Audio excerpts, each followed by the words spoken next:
You have officially crossed the line of logo decency, Hollywood. Also, reads position. If this giant spaceship is spinning to simulate gravity, then why are all the stars that can be seen out this window completely stationary? Also, the CGI of this cockpit is just bad enough for me to worry that I'm actually watching Final Fantasy again. Boring robotic text continues to give the audience a tour of the ship, even though we'll get one with Chris Pratt in just a second that will last 30 minutes. Also, I would hope that this ship's advanced technology that allows it to conduct interstellar travel would also allow it to detect an asteroid field and navigate around it, but it seems this ship is designed to create an inciting incident for the plot, rather than get its passengers safely to their final destination. It's a tactic the Avalon learned from United Airlines. So this ship hits a giant asteroid, and one random pod fucks up and decides to wake its single inhabitant 90 years early? You'd think these pods would be controlled together in some way that would keep just one from going rogue. But if that were true, this movie would be more about how 6 mechanics wiped out the Avalon's bar and complained that the only humanoid robot looks like Michael Sheen.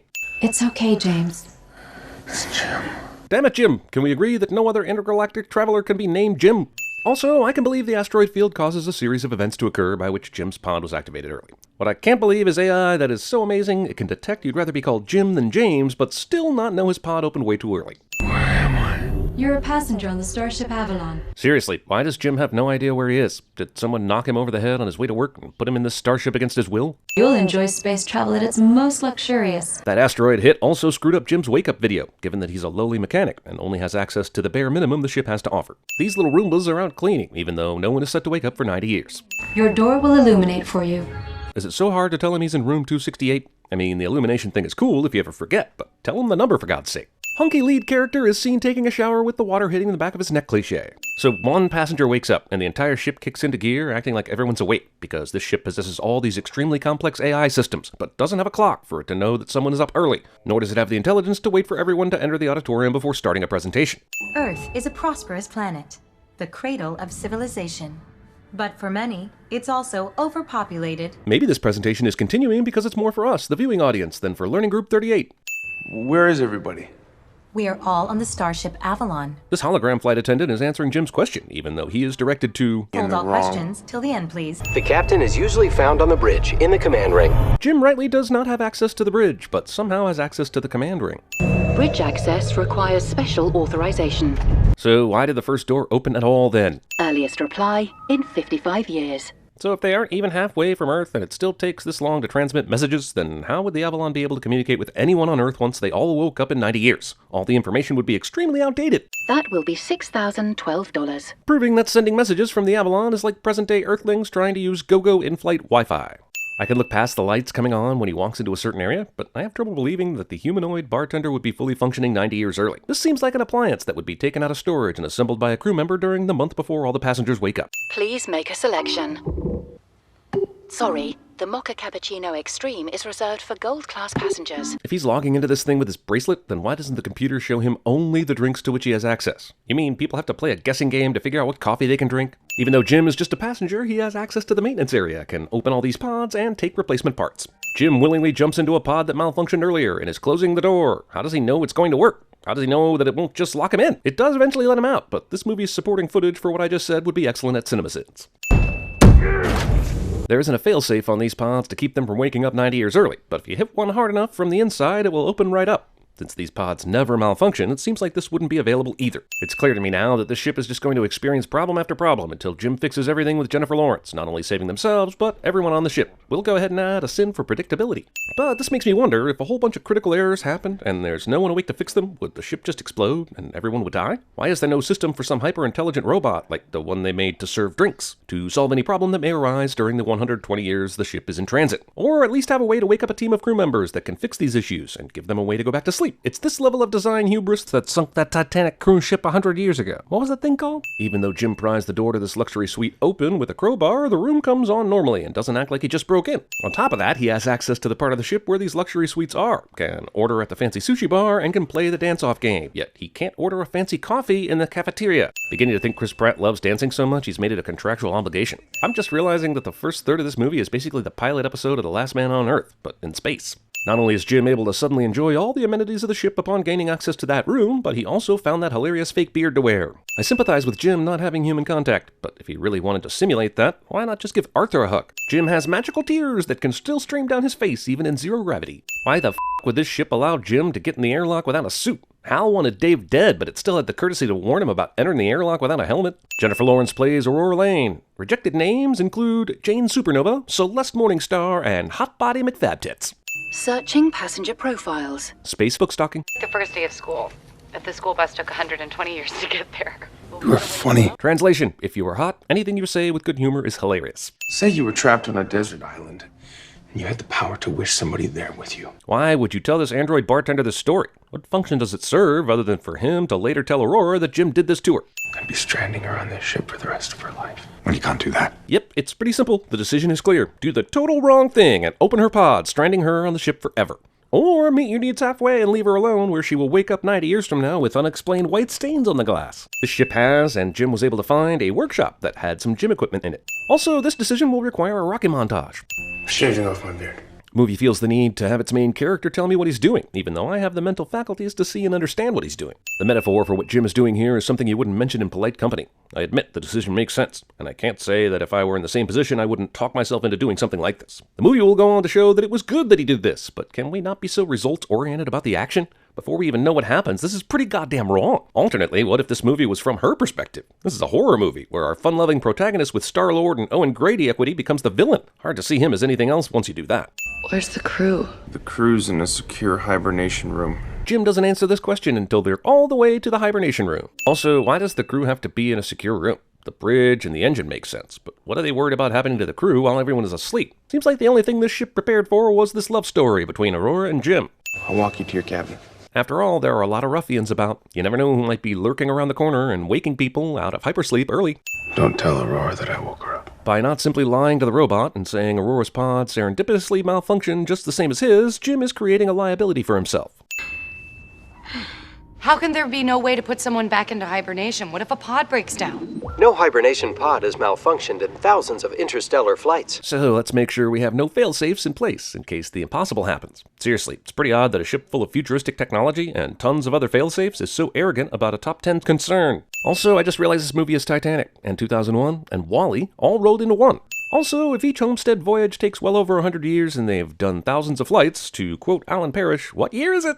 I guess he forgot those times he went to the sushi place and the Mexican restaurant and ordered whatever he wanted. Why even go to the cafeteria anymore when you have all these great restaurants? Or do they have business hours? Space travel is light years ahead of where we are today, but Roomba technology has remained mostly the same. I've been awake for 7 days. It's excellent that Aurora favors speech-to-text as her way to write. It allows us to hear her thoughts and gain an understanding of her mental and emotional state. But despite that, it's still narration, and I just can't help myself. Why did you do it?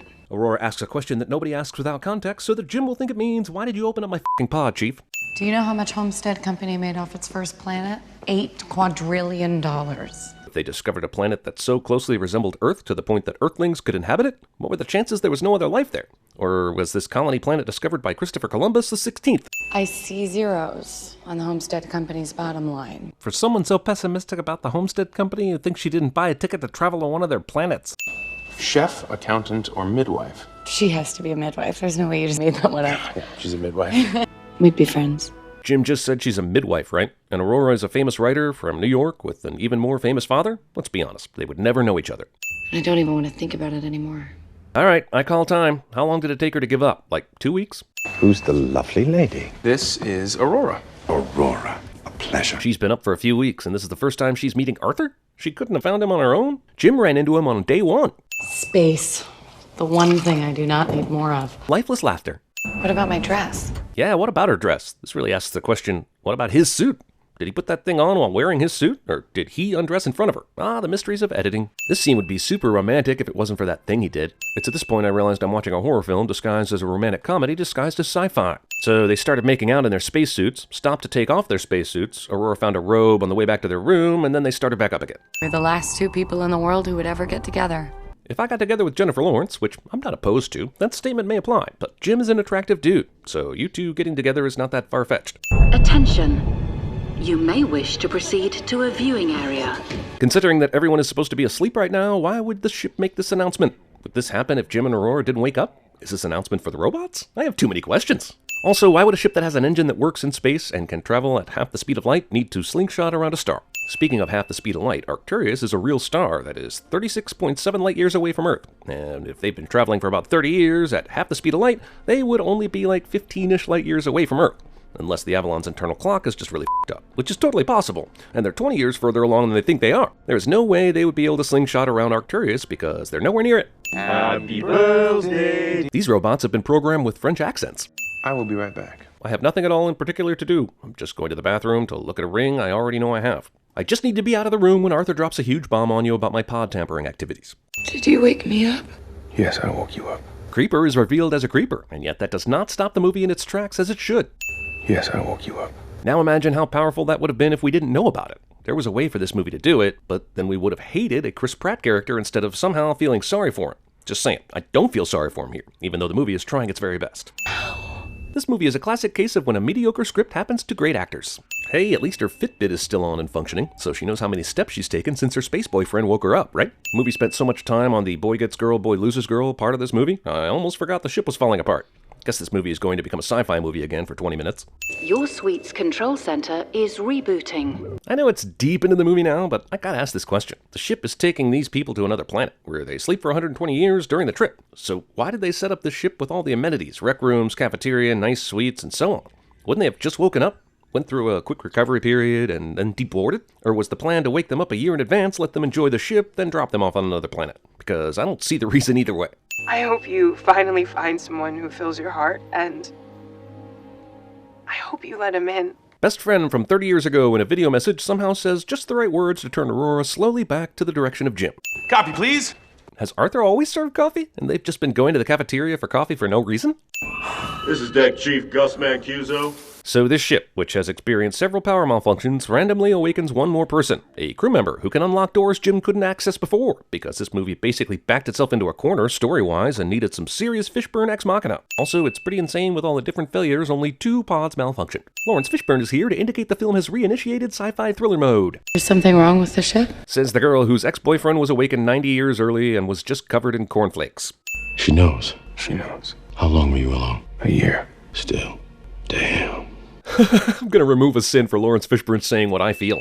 You're right, Aurora. But the drowning man will always try and drag somebody down with him. So you see, Aurora, you should shut the hell up and just put yourself in Jim's shoes for a change, you selfish asshole. This guy gets revived so that just before he dies, Jim can take his keys and be the hero of the movie. She's dead, Jim. So we're stranded on a sinking ship. Let's just hope this time there are enough lifeboats. 612? 612? How does someone have 612 disorders? This guy apparently has every affliction ever diagnosed on House. And why isn't this guy dead right now? Also, I found another problem with the ship. The full body scanner is duplicating the disorders on this list. Even after being slammed onto the ground, both Jim and Aurora maintain the ability to run down to engineering. Our heroes take time to power down Arthur while he malfunctions, because that's super important right now. Can't we wake up some of the crew? It'll take him too long to recover. We don't have that kind of time. Instead of waking up crew members when Gus was still alive, Jim, Aurora, and Gus decided they could fix the ship on their own. And now, when they seriously need some help, it's too late to wake anyone up. Out of this giant engineering room, they find a major problem in only the second place they visit. Both Jim and Aurora have arms that are stronger than the vacuum of space. It's the reactor control computer. It looks like this computer sustained a fair amount of damage from that meteor that hit 2 years ago. But after the meteor hit, all the ship errors went away except for the one on Jim's pod? Is that because it was the only error that was important to the plot at the time? There's replacement parts for everything. And there aren't replacement hibernation pods? Outer door non-responsive.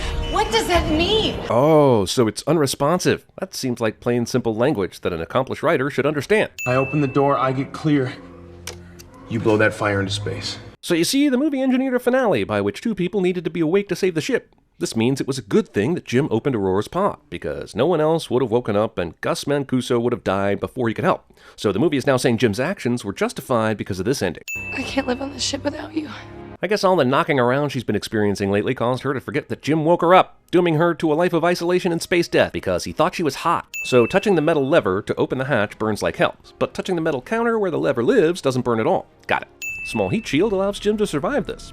Jim survives this also. Wait, was the engine off during that whole sequence? How was there gravity inside the ship?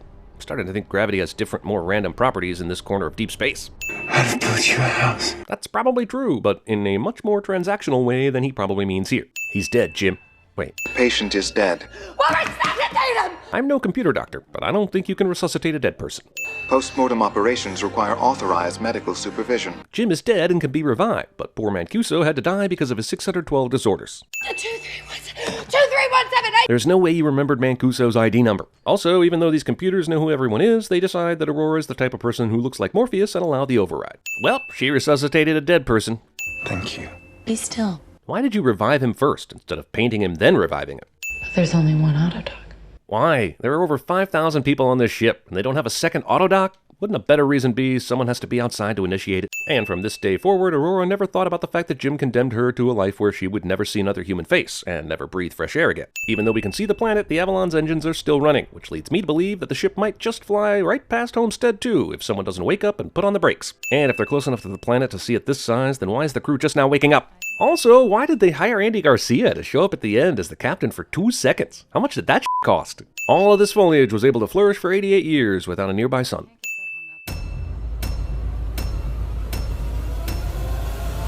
I said, I'm not gonna hurt you. I'm just gonna bash your brains. Captain's log, stardate 2259.55. You're not actually going into an asteroid field. Sorry to terminate. Guess I am gonna die of old age on this ship. Every man dies. Not every man really lives.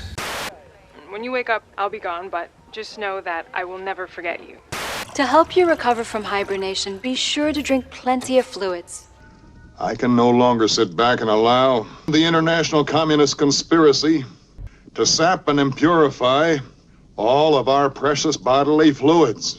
This is Tom. He worked in the coal mine until they closed it down. And her? It's Alice. Came over here from Ireland when she was a baby. She lived in Erie most of her life. And her? Nancy. She works in the dress shop and makes noises like a chipmunk when she gets real excited. Did you know that the original name for Pac-Man was Puck-Man? Do you think it was because he looks like a hockey puck, but it actually comes from the Japanese phrase paku paku, which means to flap one's mouth open and closed? I'm flying! Aurora Borealis. At this time of year, at this time of day, in this part of the country, localized entirely within your kitchen.